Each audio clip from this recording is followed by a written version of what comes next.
dedicated to Eastern and Southern Kentucky. This is WYMT Mountain News This Morning.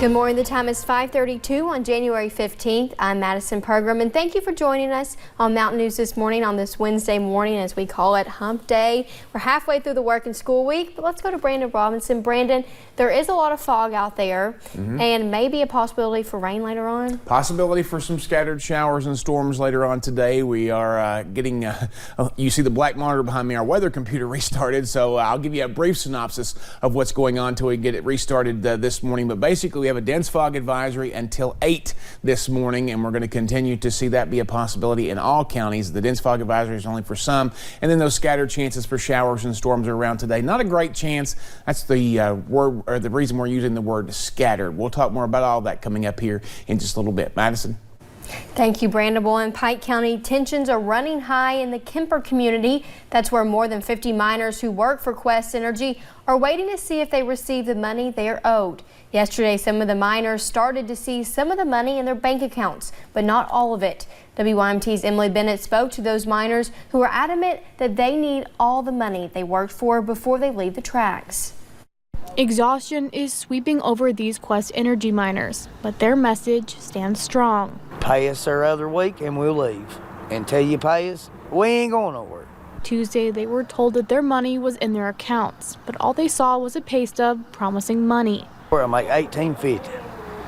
You know, that's decent money. I mean, that's good money. Throughout the day, some of the miners started to see money appear in their accounts. A few minutes later, mine hit. Mine come on my card. It was in there. It wasn't 3 weeks worth, it was 2 weeks worth. But that wasn't the case for all the miners. Other minutes here has not been paid a dime. Tensions between the miners and management is high. And he'll pay us our other week and put it in writing that we got a job and we ain't gonna be treated no different way than what we've been treated. We'll leave. Until then, we're here. They say they do not believe they will ever work for Quest Energy again, so they will stay until the debt is paid. They still owe me a week because, like I said, I know I ain't got a job to go back to, and I loved working up there. Tired of empty promises. It's all they do is hopes and dreams and everything else is tell you what they want you to hear to get you to go underground and mine coal for them. Standing united until all is paid. In Pike County, Emily Bennett, WYMT Mountain News.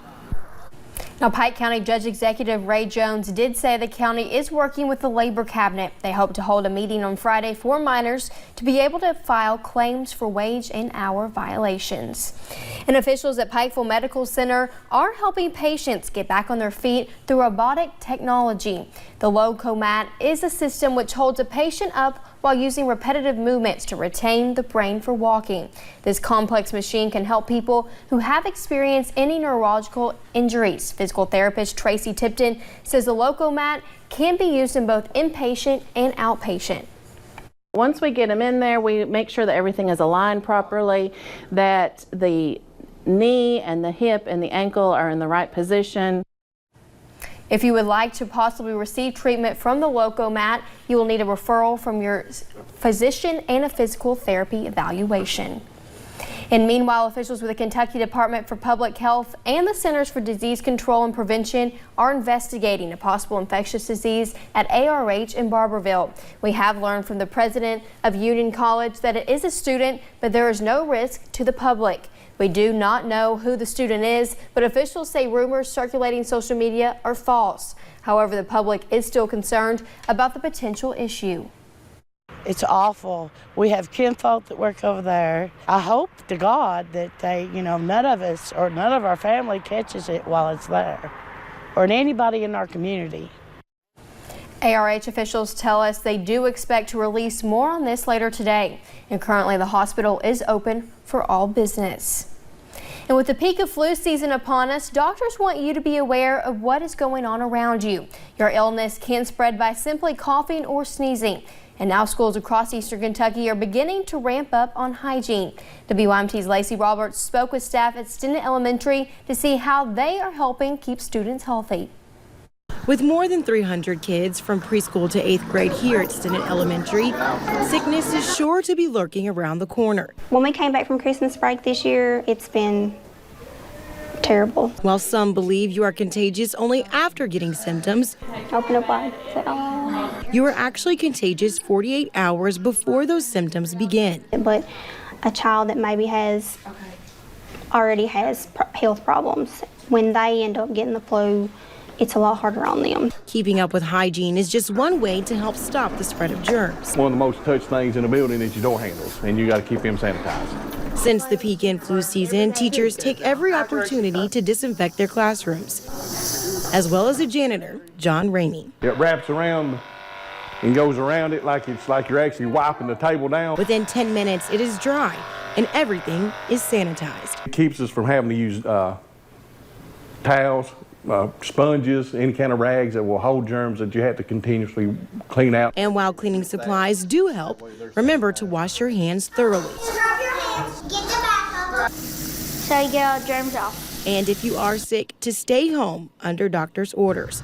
In Stinnett, Lacey Roberts, WYMT Mountain News. In Kentucky, the CDC reports at least one person 18 or younger has already died this flu season, and doctors recommend getting vaccinated. And the flu is not the only virus going around right now. Doctors are telling us they are seeing several cases of RSV. The respiratory virus is very common, and symptoms are a lot like a common cold, but it can develop into something much more serious. Doctors tell us infants and young children are more at risk, but it can be occasionally associated with pneumonia in adults.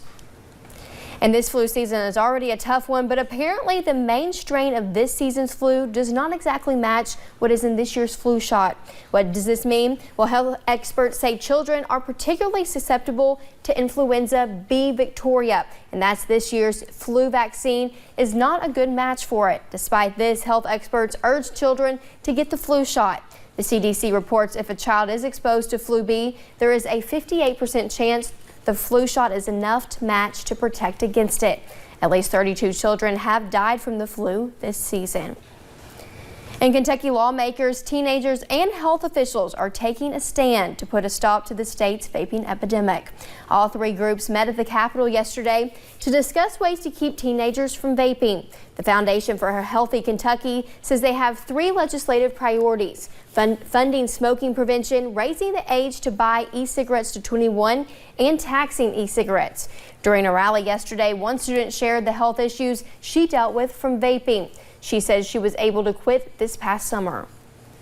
When I was a freshman in high school, my first year, I was at a football game and I was exposed to the product and I was immediately hooked. And it took me over a year and 4 separate Juul devices to finally quit. Now, lawmakers have already pre-filed 2 bills this legislative session targeting youth e-cigarette use.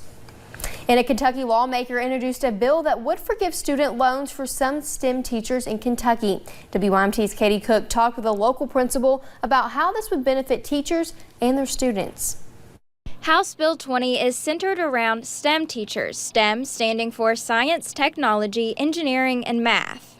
Whether it's a science class, a math class, we have to make sure these students have the foundational knowledge they need. If passed, it would forgive student loan debt for STEM teachers within several Kentucky counties. It's my hope that we can use this legislation and use it as a model statewide to address the teacher shortage. And one principal agrees the incentive would help to put more STEM teachers in classrooms. When a teacher knows that they're going to have loan forgiveness, that gives them better attitudes. They're more likely to want to go into it. They're happier. Also considering that teaching a STEM class requires a higher level of education. It's a lot of work to go into something like this. Representative Derek Lewis says the main challenge is getting the proper funding for the bill. I've talked to several legislators about this bill. They love it. They love the idea. But again, the critical thing is making sure that the funding is there, hoping it will ultimately motivate future and current educators. In Perry County, Katie Cook, WYMT Mountain News.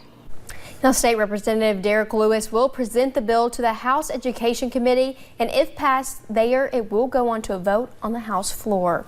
And Governor Andy Beshear laid out his top priorities last night during the State of the Commonwealth address. The governor called on state legislators to focus on a few key areas of the state this year. He spoke of investing in schools and teachers as a way to improve Kentucky's low rankings and said there needs to be a criminal justice reform to reduce the size of the state's prison population. He also called for a spirit of unity and civility.